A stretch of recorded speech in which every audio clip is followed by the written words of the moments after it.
the news from across Sri Lanka and around the world, live from the News First Centre in Colombo. Good evening and welcome to the news at 10. வணக்கம். News first மக்கள் குரல் இரவு 10 மணி பிரதான செய்திகளுக்காக சுவந்தா துசிதர். முதலில் தலைப்புச் செய்திகள்.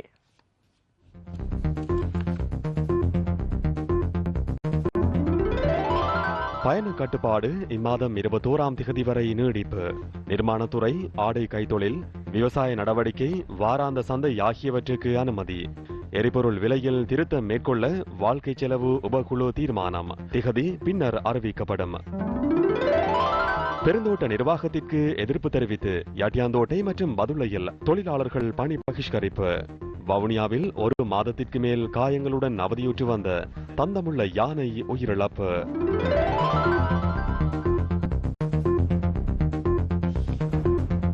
இனி விரிவான செய்திகள். தற்போது அமுலில் உள்ள பயண கட்டுப்பாடு எதிர்வரும் 21ஆம் திகதி அதிகாலை 4 மணி வரை நீடிக்கப்பட்டுள்ளதாக ராணுவ தளபதி ஜெனரல் ஷவேந்திர சில்வா தெரிவித்துள்ளார். அதற்கமைய எதிர்வரும் 14ஆம் திகதி பயண கட்டுப்பாடு நீக்கப்பட மாட்டாது. பயண தடை நீடிக்கப்பட்டாலும் ஆடை கைத்தொழில், நிர்மாணத்துறை, அத்தியாவசிய சேவைகள் என்பன வழமை போல முன்னெடுக்கப்படும் என ராணுவ தளபதி தெரிவித்தார். பொருளாதார மத்திய நிலையங்களும் அறிவிக்கப்பட்டுள்ள திகதிகளில் திறக்கப்படும். விவசாய நடவடிக்கைகள், சேதன பசலை உற்பத்தி ஆகியனவும் வழமை போல முன்னெடுக்கப்படும் என ராணுவ தளபதி ஜெனரல் ஷவேந்திர சில்வா சுட்டிக்காட்டினார். இன்று இதுவரை 2759 பேருக்கு கொரோனா தொற்று உறுதி செய்யப்பட்டுள்ளது. இதற்கமைய நாட்டில் கொரோனா தொற்றுக்குள்ளானோரின் எண்ணிக்கை 2,18,923 அதிகரித்துள்ளதாக அரசாங்க தகவல் திணைக்களம் தெரிவித்துள்ளது. இதனிடையே இன்று 1852 பேர் குணமடைந்துள்ளனர். அதற்கமைய கோவிட் தொற்றுக்குள்ளானவர்களில் 1,84,090 பேர் குணமடைந்துள்ளதாக அரசாங்க தகவல் திணைக்களம் தெரிவித்துள்ளது. கோரிக்கைகள் சிலவற்றை முன்வைத்து சுகாதார தொழிற்சங்க ஒன்றியம் இன்று நாடளாவிய ரீதியில் தொழிற்சங்க நடவடிக்கையில் ஈடுபட்டது. இன்று வைத்தியசாலைகளின் நடவடிக்கைகளுக்கு பாதிப்பு ஏற்பட்டதா? சில கோரிக்கைகளை முன்வைத்து சுகாதார தொழிற்சங்க ஒன்றியம் இன்று நாடளாவிய ரீதியில் தொழிற்சங்க நடவடிக்கையில் ஈடுபட்டது. கோவிட் நோயாளர்கள் சிகிச்சை பெறும் வைத்தியசாலைகள், மத்திய நிலையங்கள் மற்றும் அவசர சிகிச்சை பிரிவுகளை தவிர்ந்த ஏனைய சுகாதாரத்துறை சேவைகள் இதனால் பாதிக்கப்பட்டன.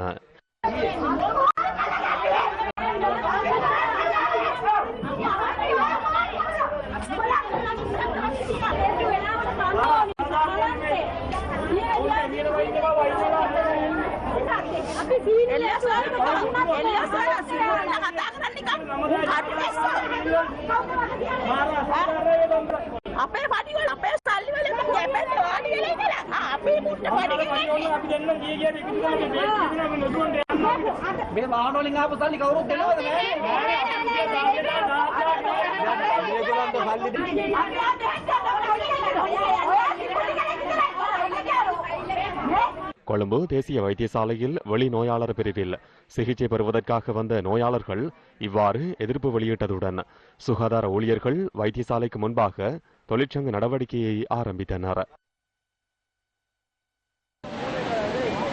மூதூர் தள வைத்தியசாலையின் தாதி உத்தியோகத்தர்கள், சிற்றூழியர்கள் இணைந்து இன்று வைத்தியசாலை வளாகத்தில் ஸ்லோகங்களை ஏந்தியவாறு கவனஈர்ப்பு போராட்டத்தை முன்னெடுத்தனர்.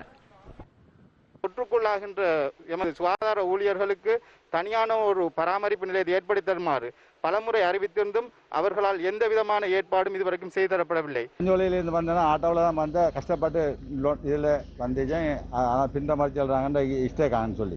மன்னார் பொது வைத்தியசாலையில் முன்னெடுக்கப்பட்ட பணி பகிஷ்கரிப்பு காரணமாக வைத்தியசாலைக்கு வந்த நோயாளர்கள் பெரும் சிரமங்களை எதிர்கொண்டிருந்தனர். காலம் தாழ்த்தியே நோயாளர்களுக்கான மருத்துவ சேவைகள் முன்னெடுக்கப்பட்டிருந்தன. தவறும் பட்சத்தில் தொடர்ச்சியான போராட்டத்திற்கு நாங்கள் செல்வதாக இருக்கின்றோம். இதற்கு எமது தாய் சங்கங்களின் ஒத்துழைப்பு, பூரண ஒத்துழைப்பு எங்களுக்கு கிடைக்கப்பெற்றுள்ளது.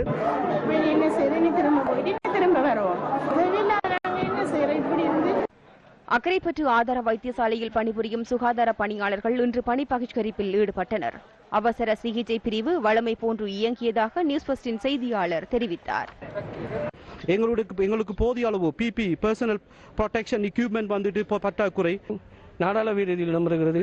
இதனை அரசாங்கம் கவனத்தில் கொண்டு எங்களுக்கான தீர்வை பெற்றுத்தர வேண்டும் என்று மிக தாழ்மையுடன் கேட்டுக்கொள்கின்றோம். கேகாலை மாவட்டம் கரவநல்ல ஆதார வைத்தியசாலையின் சிற்றூழியர்கள் மற்றும் தாதியர்களும் தொழிற்சங்க நடவடிக்கையை முன்னெடுத்ததுடன் கவன ஈர்ப்பிலும் ஈடுபட்டனர்.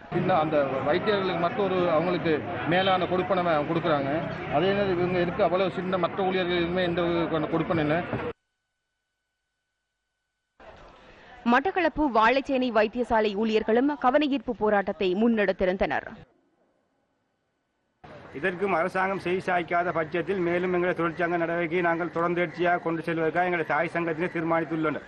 காத்தான்குடி ஆதார வைத்தியசாலையில் கடமையாற்றும் தாதி உத்தியோகத்தர்கள் மற்றும் சுகாதார ஊழியர்கள் இணைந்து பணி பகிஷ்கரிப்பில் ஈடுபட்டனர். 78% கொடுப்பனையினை அதிகரிக்கப்பட வேண்டும். அத்துடன் பல கோரிக்கைகளை முன்வைத்து நாங்கள் இந்த அடையாள பணி சேர்க்கையில் ஈடுபட்டுக் கொள்கின்றோம்.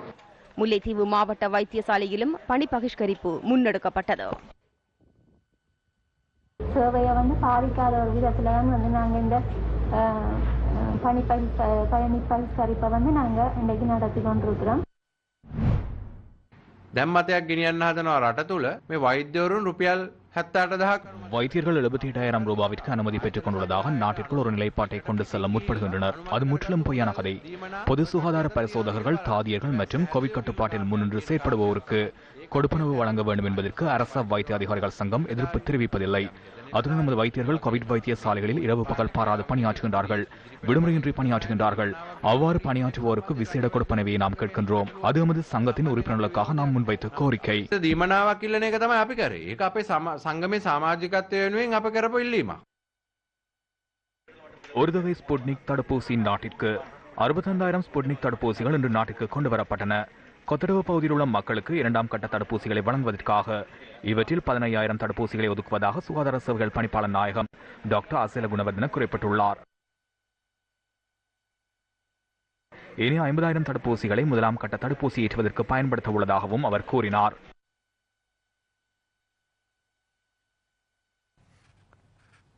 இன்னும் ஒரு புறத்தில் பெருந்தோட்டத்துறை நிர்வாகத்தினரால் எதிர்நோக்கும் அசௌகரியங்களுக்கு எதிர்ப்பு தெரிவித்து யாட்டியாந்தோட்டை மற்றும் பதுளையில் உள்ள பெருந்தோட்ட தொழிலாளர்கள் பணி பகிஷ்கரிப்பில் ஈடுபட்டனர்.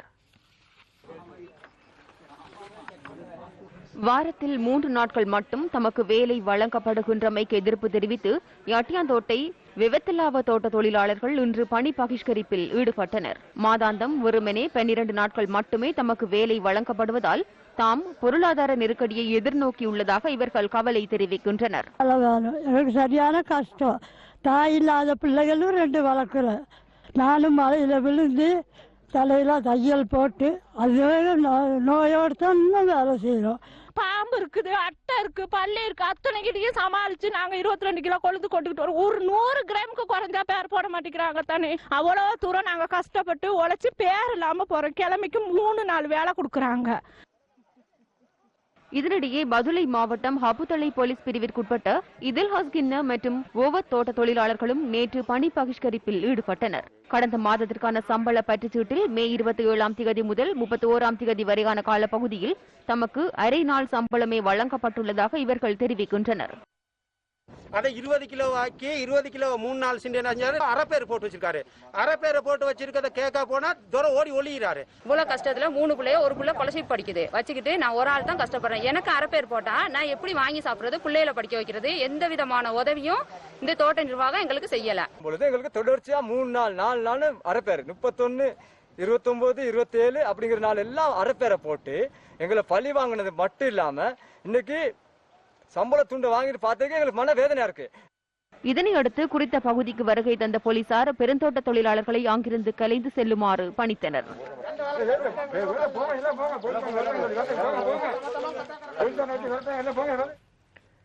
மக்களுக்கு செயற்திறனான மற்றும் பயனுள்ள சேவை பெற்றுக் கொடுக்கப்படுவதை நிறுவன தலைவர்கள் உறுதி செய்ய வேண்டும் என பிரதமர் மஹிந்த ராஜபக்ச தெரிவித்துள்ளார்.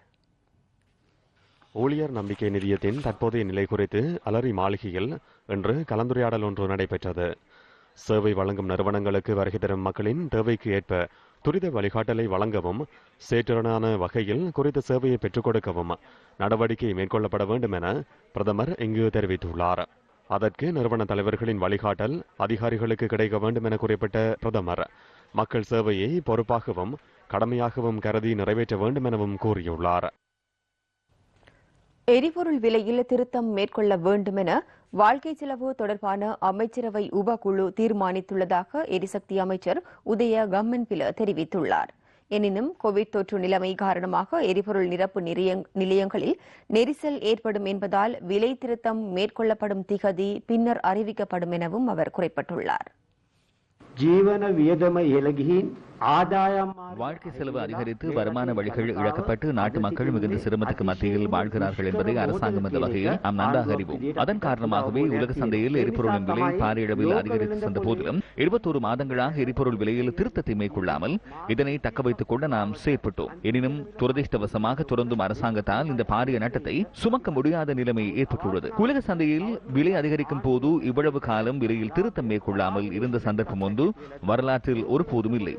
தொடர்ச்சியாக அதிக விலைக்கு எரிபொருளை கொள்வனவு செய்து குறைந்த விலைக்கு விற்பனை செய்ததால் 2020 ஆண்டு இறுதி பகுதியில் பெட்ரோலிய கூட்டுத்தாபனம் 331 பில்லியன் நட்டத்தை எதிர்நோக்கி இருந்தது. அதனால் இந்த நிறுவனம் தற்போதைக்கு கடனை திருப்பி செலுத்த முடியாது பாரதூரமான நிலைக்கு தள்ளப்பட்டுள்ளது. அதேபோன்று எரிபொருளுக்காக வருடம் ஒன்றுக்கு $3 பில்லியன் போன்ற பாரிய நிதியை இறக்குமதிக்காக செலவு செய்ய வேண்டிய நிலைமை அரசாங்கத்துக்கு ஏற்பட்டுள்ளது. குறிப்பாக தற்போது தொற்று நோய் நிலைமையினால் உலகின் ஏனைய நாடுகளை போன்று நமது நாட்டிலும் வெளிநாட்டு முதலீடு முடங்கியுள்ளது. சுற்றுலா பயணிகளின் வருகை தடைப்பட்டுள்ளது. வெளிநாடுகளில் தொழில் புரிந்த தொழிலாளர்கள் நாடு திரும்பியதால் அவர்களால் கிடைக்கும் வருவாய் கடுமையாக வீழ்ச்சியடைந்துள்ளது. அதனால் எரிபொருள் கொள்வனவுக்காக $3 பில்லியன் அல்லது 300 கோடி ரூபாவை வருடாந்தம் செலவிடுகின்றமை அரசாங்கத்துக்கு தற்போது பாரிய சவாலாகியுள்ளது. அந்த நிலைமையினால் வாழ்க்கை செலவு தொடர்பாக அமைச்சரவை உபகுழுவினூடாக இதுகுறித்து நீண்ட பேச்சுவார்த்தை நடத்தப்பட்டு எரிபொருள் விலையில் திருத்தத்தை மேற்கொள்ள வேண்டும் என்ற தீர்மானம் எடுக்கப்பட்டுள்ளது. அது விரைவில் இடம்பெறும். தற்போதைய கோவிட் தொற்று நிலைமைக்கு இடையில் அதனை அறிவித்தால் எரிபொருள் நிலையங்களுக்கு முன்பாக நீண்ட வரிசை உருவாகி அதன் மூலம் கோவிட் தொற்று பரவினால் அதனை கட்டுப்படுத்தும் செயற்பாட்டில் நமக்கு பாரிய இடையூறு ஏற்படும் என்பதால் எப்போது திருத்தம் மேற்கொள்ளப்படும் என்பதை முன்கூட்டியே எம்மால் அறிவிக்க முடியாது. இப்போது நீண்ட வரிசை உருவாகினால் அதனை கம்பன் வில கொத்தனி என்று கூறிவிடுவார்கள். உயர்ந்து செல்லும் இந்த எரிபொருள் விலையும் எங்காவது முட்டி மோதி கீழே வரும் அல்லவா? விலை குறைவடையும் போது ஏற்படும் சாதகத்தன்மையால் கிடைக்கும் நிதியை நிதியத்தில் வைக்கப்படும் நிதி அரசாங்கத்தின் பிணைமுறைகளில் முதலீடு செய்யப்படும். அப்போது விலையேற்றம் நிகழும் போது அந்த நட்டத்தை மக்கள் மீது சுமத்தாமல் அந்த நிதியை பெற்று நட்டம் ஈடு செய்யப்படும். අර මුදල් සල්ලි අදාළ ආයතනවලට ලබා දීලා අපිට වඩා ඒක පුද්ගල ආදායම අඩු රටවල් වුණත් நம்மை விட குறைந்த தனிநபர் வருமானம் கொண்ட நாடுகளில் கூட பெட்ரோல் மற்றும் டீசல் விலை நமது நாட்டை விட அதிகமாக உள்ளது. இந்த மாற்றத்தை நாம் ஏற்படுத்தாவிட்டால் நமது நாட்டில் ஸ்திரத்தன்மைக்கு பாதிப்பு ஏற்படலாம்.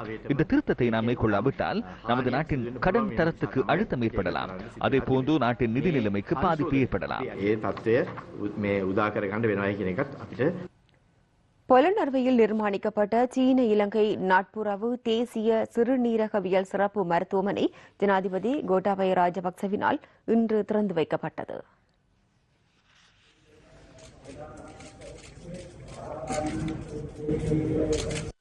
ஜனாதிபதி கோட்டாபய ராஜபக்சவுடன் முன்னாள் ஜனாதிபதி மைத்ரிபால சிறிசேன, இலங்கைக்கான சீன தூதுவர் உள்ளிட்ட பலர் இந்த நிகழ்வில் கலந்து கொண்டனர். 2018 ஆண்டு ஜூலை 21 மைத்ரிபால சிறிசேனவினால் அடிக்கல் நாட்டப்பட்டு இந்த வைத்தியசாலையின் நிர்மாண பணிகள் ஆரம்பிக்கப்பட்டதுடன் அதற்காக 1200 கோடி ரூபாய் செலவாகியுள்ளது. பொலனறுவையில் 16 ஏக்கர் நிலப்பரப்பில் 30 மாதங்களில் இந்த வைத்தியசாலையின் நிர்மாண பணிகள் நிறைவு செய்யப்பட்டன. 5 சத்திர சிகிச்சை பிரிவை கொண்ட இந்த வைத்தியசாலையில் 200 நோயாளர்கள் தங்கியிருந்து சிகிச்சை பெற முடியும். அவசர சிகிச்சை பிரிவில் 20 கட்டில்கள் காணப்படுவதுடன் புதிய தொழில்நுட்ப வசதிகளையும் இந்த வைத்தியசாலை கொண்டுள்ளது. 2015 ஆண்டு சீனாவிற்கு விஜயம் மேற்கொண்டிருந்த அப்போதைய ஜனாதிபதி மைத்ரிபால சிறிசேன விடுத்த வேண்டுகோளுக்கு அமைய சீன அரசாங்கத்தினால் இந்த வைத்தியசாலை நிர்மாணிக்கப்பட்டது. வைத்தியசாலையை திறந்து வைத்த பின்னர் ஜனாதிபதி கோட்டாபய ராஜபக்ச மற்றும் முன்னாள் ஜனாதிபதி மைத்ரிபால சிறிசேன உள்ளிட்டவர்கள் வைத்தியசாலையை பார்வையிட்டனர்.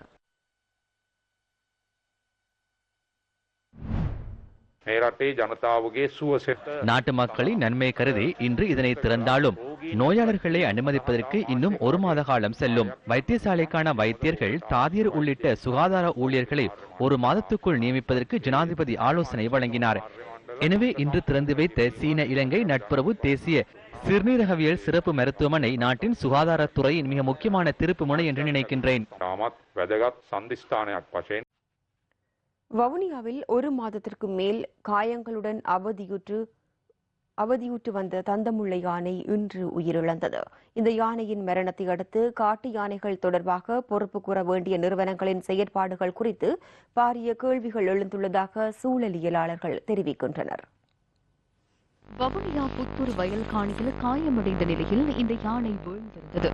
யானையின் முதுகெலும்பை அண்மித்து ஏற்பட்டிருந்த நோயினால் அது ஒரு மாதத்துக்கு மேல் ஓரிடத்திலேயே அவதியுற்றதாக வனஜீவராசிகள் திணைக்கள அதிகாரிகள் தெரிவித்தனர். நடக்க முடியாது கிடந்த இந்த யானையை தூக்கி நிறுத்துவதற்காக வனவிலங்கு அதிகாரிகள் பெக்கோவின் உதவியுடன் கடும் பிரயத்தனம் எடுத்தனர். எனினும் இந்த சகல முயற்சிகளும் தோல்வியடைந்து யானை இன்று உயிரிழந்தது. இதனிடையே யானைக்கு சிகிச்சை அளிக்கப்பட்ட பகுதிக்கு கடந்த 2 நாட்களாக மாங்கல்கந்தை சுதந்திர தேரர், ராஜாங்க அமைச்சர் திலும் அமுனுகம மற்றும் சட்டவிரோதமாக யானை தந்தங்களை தம்பசம் வைத்திருந்தமை உள்ளிட்ட பல குற்றச்சாட்டுகளின் கீழ் வழக்கு தொடரப்பட்டுள்ள சமரபொலிக்கு நுராஜ் ரொஷான் எனப்படும் அலி ரொஷான் என்பவரும் சென்றிருந்த நிழற்படங்கள் சமூக ஊடகங்களில் பகிரப்பட்டிருந்தன. சிகிச்சை அளிக்கும் செயற்பாடுகளில் பங்களிப்பு வழங்குவதற்கு சட்ட ரீதியாக அனுமதியற்ற நபர்கள் சிலரும் இந்த யானைக்கு சிகிச்சை அளிக்க சென்றவர்களில் உள்ளடங்கியிருந்தமை இந்த நிழற்படங்களின் மூலம் பகிரங்கமாகியுள்ளது. வனஜீவராசிகள் திணைக்கள அதிகாரிகளின் பொறுப்பில் இருந்த யானைக்கு சிகிச்சை அளிக்க வெளிநபர்கள் எவ்வாறு தலையீடு செய்தனர்?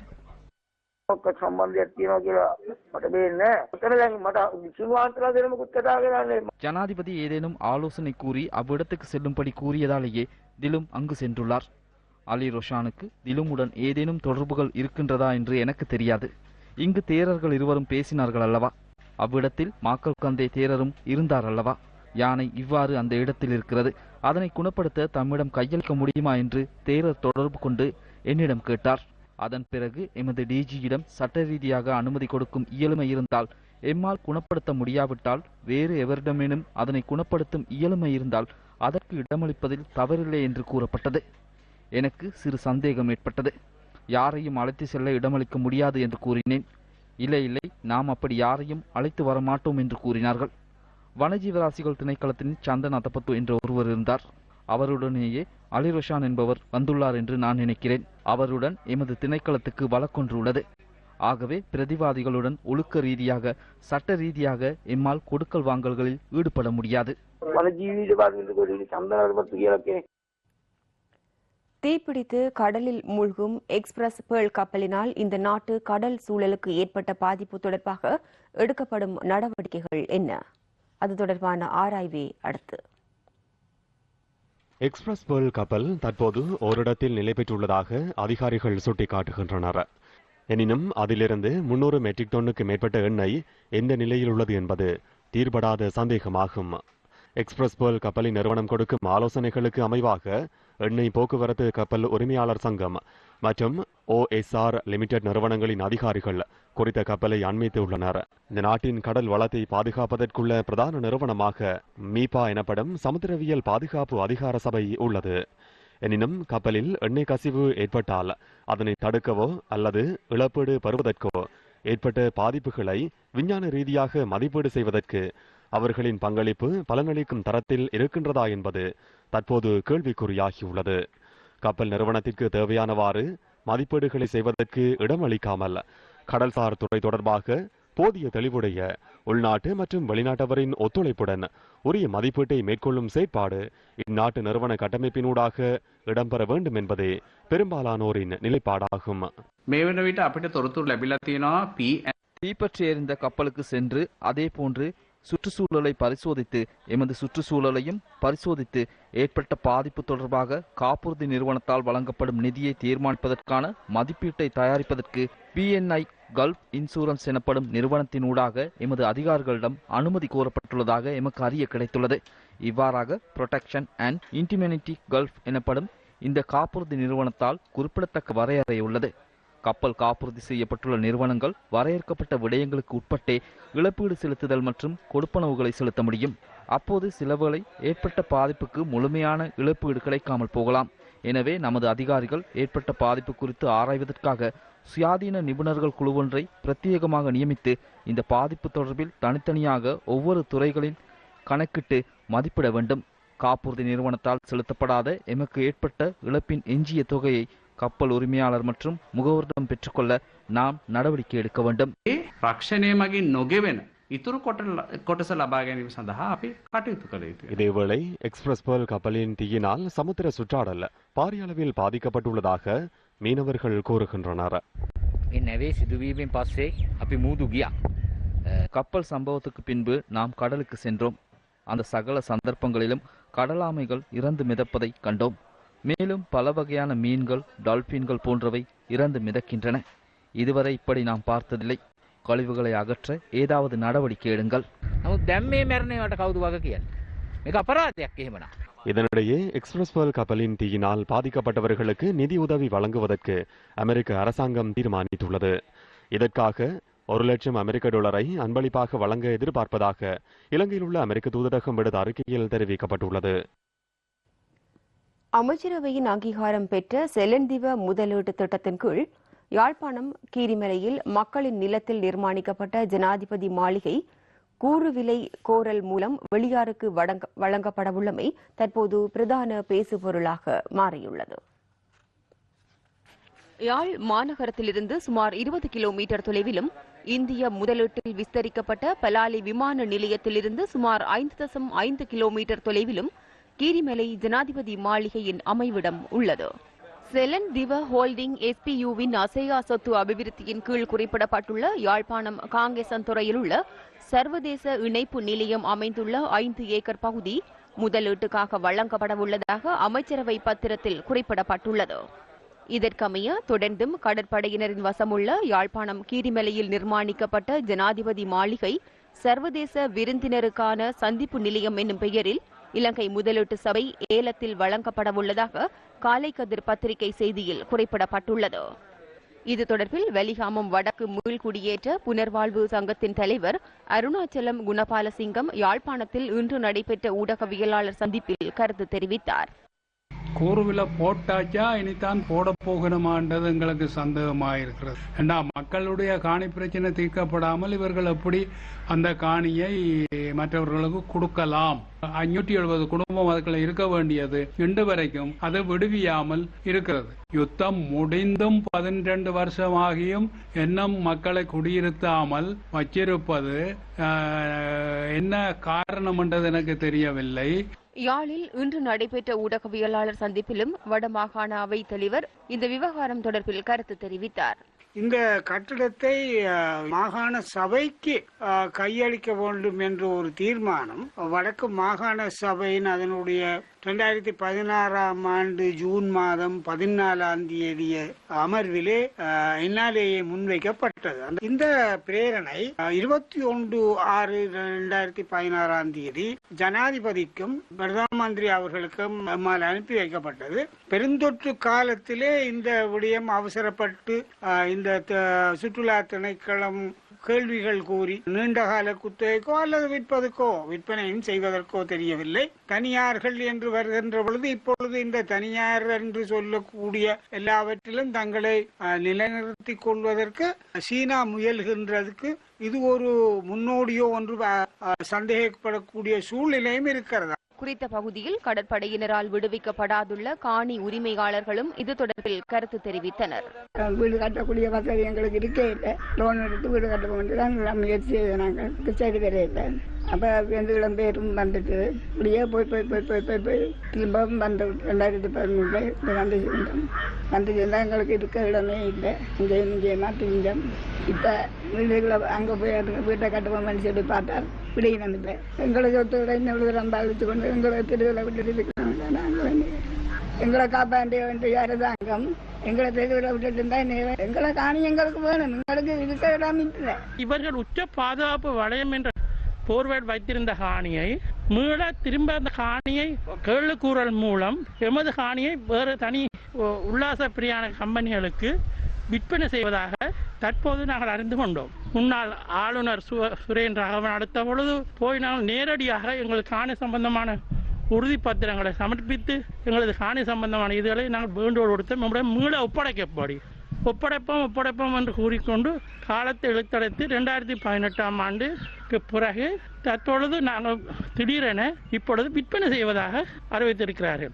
இதற்கு அரசாங்கம் தகுந்த பதில் எங்களுக்கு கூற வேண்டும். அரசாங்கம் எமது காணியை எம்மிடம் மீள ஒப்படைக்க வேண்டும். பயண கட்டுப்பாட்டினாலும் உரம் இன்மையினாலும் நாட்டின் பல்வேறு பகுதிகளில் மக்கள் தமது வாழ்வாதாரங்களை இழந்துள்ளனர். நாட்டில் தற்போது நிலவும் அசாதாரண சூழல் காரணமாக கம்பளை தொழுவ பிரதேச செயலகத்திற்குட்பட்ட பொபரச மேல்பிரிவு தோட்டத்தில் வாழும் சுமார் 300 குடும்பங்களின் வாழ்வாதாரம் பாதிக்கப்பட்டுள்ளது. விவசாயத்தையும் பயிர்ச்செய்கையினையும் தமது ஜீவனோபாயமாக கொண்ட இவர்கள் பயண கட்டுப்பாடு மற்றும் பயிர்ச்செய்கையினை மேற்கொள்வதற்கான முக்கிய வளங்களின்மையால் நெருக்கடியினை எதிர்நோக்கியுள்ளனர். சேதன பசலையினை அரசாங்கம் பிரபல்யப்படுத்தி வருகின்ற போதிலும் செய்கைகளுக்கான உரமின்மையால் பயிர்களின் வளர்ச்சி ஸ்தம்பிதமடைந்துள்ளது. இல்லாதனால தான் கிழங்கெல்லாம் இப்படி போயிடுச்சு. என்ன பண்றது?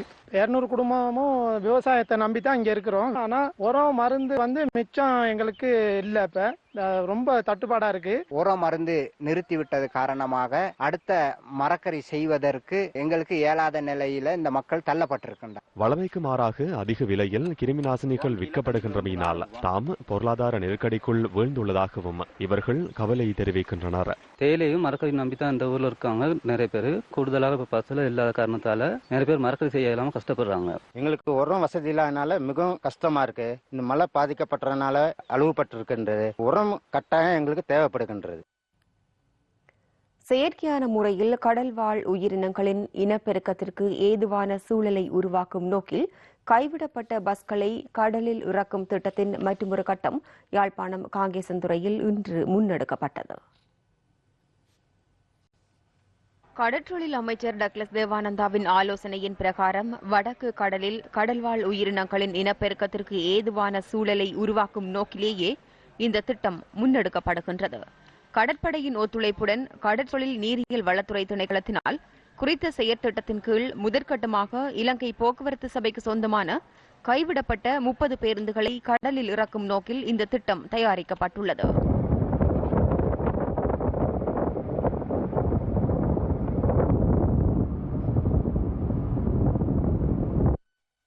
சயுரு கப்பலின் மூலம் யாழ்ப்பாணம் காங்கேசன்துறை துறைமுகத்திலிருந்து ஏற்றிச் செல்லப்பட்ட பேருந்துகள் இதன்போது கடலில் இறக்கப்பட்டன. கைவிடப்பட்ட பேருந்துகள் மற்றும் ரயில் பெட்டிகளை கடலில் இறக்கி விடுவதன் மூலம் கடல் வாழ் உயிரினங்களின் இனப்பெருக்கத்திற்கு ஏதுவான கடல் நீரடி பாறைக்கு நிகரான சூழலை செயற்கையான முறையில் சிருஷ்டிக்கும் நோக்கிலேயே கடற்றொழில் அமைச்சினால் இந்த திட்டம் நடைமுறைப்படுத்தப்பட்டு வருகின்றமை குறிப்பிடத்தக்கது.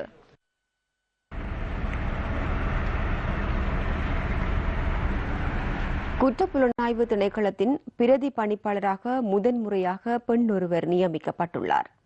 சிரேஷ்ட போலீஸ் அத்தியட்சகர் இமேஷா மாத்துமால அந்த பதவிக்கு நியமிக்கப்பட்டுள்ளார்.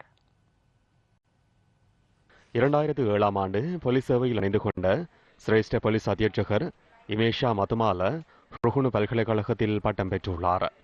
திறந்த பல்கலைக்கழகத்தில் சட்டப்படிப்பை நிறைவு செய்த இவர் அமெரிக்காவின் ஹவாய் போலீஸ் பயிற்சி நிறுவனத்திலும் பயிற்சி பெற்றுள்ளார். அத்துடன் அவர் தாய்லாந்து, மலேசியா மற்றும் இந்தியாவிலும் பாடநெறிகளை பூர்த்தி செய்துள்ளார். கண்டி மெதமகனுவர மொரக்காமலை பகுதியில் இடம்பெற்ற வாகன விபத்தில் ஒருவர் உயிரிழந்துள்ளார். மகியங்கனையில் இருந்து வந்த லொரி வேக கட்டுப்பாட்டை இழந்ததால் இந்த விபத்து இடம்பெற்றுள்ளதாக போலீசார் தெரிவித்தனர். மொரமகாமலை பாலத்தில் மோதுண்டு மகாவலி கங்கையில் லொரி விழுந்துள்ளது. நேற்றிரவு இந்த விபத்து இடம்பெற்றுள்ளது. மேலதிக விசாரணைகளை தெல்தனிய போலீசார் மேற்கொண்டு வருகின்றனர். இத்துடன் இன்றைய நாளுக்கான அனைத்து பிரதான செய்திகளும் நிறைவடைகின்றன. வணக்கம்.